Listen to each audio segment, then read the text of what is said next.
જોશનામાં ચોમાસાની અંદર પાણી પડે, સોનું પડે તો આપડે તો કરોડપતિ થઈ જાય. આજ હવે અહીંયા મતલબ અહીંયા આવું બધું આ હાલત ઉપર આવી છે યાર. અરે દેવભાઈ જોન વાડે કે લાઈટ જતી રહેશે, એક રાત આખી રાત લાઈટ નથી એટલે ઊંઘ આવી જ નથી એટલે નીચે સુવા આવ્યો છું. અરે પણ લાઈટ નહોતી તો ઘરમાં ઇન્વર્ટર નખાઈ દેવું જોઈએ ને યાર. કઈથી મેં એડ્રેસ આપા દેવાંશ એન્ટરપ્રાઇઝ વાળા છે ને ત્યાં ભાઈ ઇન્વર્ટર સરળ ઈએમઆઈ હપ્તા પર મળે છે.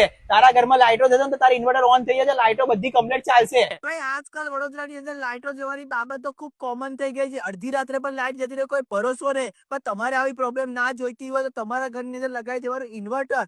જો તમારે ઇન્વર્ટરની ખરીદી કરવી હોય વડોદરાની અંદર તો દેવાંશ એન્ટરપ્રાઇઝની અંદર જ જવાય, કેમ કે આ લોકો ભાઈ સરળ ઈએમઆઈ હપ્તા પર ઇન્વર્ટર આપે છે. એ ભાઈ આ લોકો માઇક્રોટેક ને એક્સાઇડ ના ભાઈ ઓથોરાઇઝ ડીલર છે. જો તમારે તમારી 2 વ્હીલર 4 વ્હીલર જેસીબી બસ ટ્રેક્ટર રિક્ષા અને ટ્રક માટે અલગ અલગ બેટરીઓ જોઈતી હોય તો પણ અહીંયા તમને મળી જવાની છે. એમાં પણ અલગ અલગ ટાઈપ જેમ કે ઇન્વર્ટર બેટરી, યુપીએસ બેટરી, વાહનો માટે બેટરી, એસી સ્ટેબલાઇઝર, બધી ટાઈપની બેટરી મળી જવાની છે. તેના સિવાય જો તમારે બેટરીને ચાર્જિંગ કરાવવું હોય તો અહીંયા ચાર્જિંગ પણ થઈ જશે, તથા ઇન્વર્ટરને રિપેરિંગ કરાવવું હોય ને તો પણ અહીંયા થઈ જશે. એટલે ભાઈ દરેક પ્રોબ્લેમનું સોલ્યુશન અહીંયા તમને મળી જવાનું છે. એ મેઇન ખાસિયત વાત એ છે કે આખા વડોદરાની અંદર તમે ઇન્વર્ટર સરળ ઈએમઆઈ હપ્તા પર કોઈ નહીં આપતું હોય, ખાલી આપણા દેવાંશ એન્ટરપ્રાઇઝ વાળા જ આપે છે. જો તમારે પણ ઈચ્છા હોય તો એડ્રેસ મોબાઈલ નંબર દેખાતો હશે, પહોંચી જજો.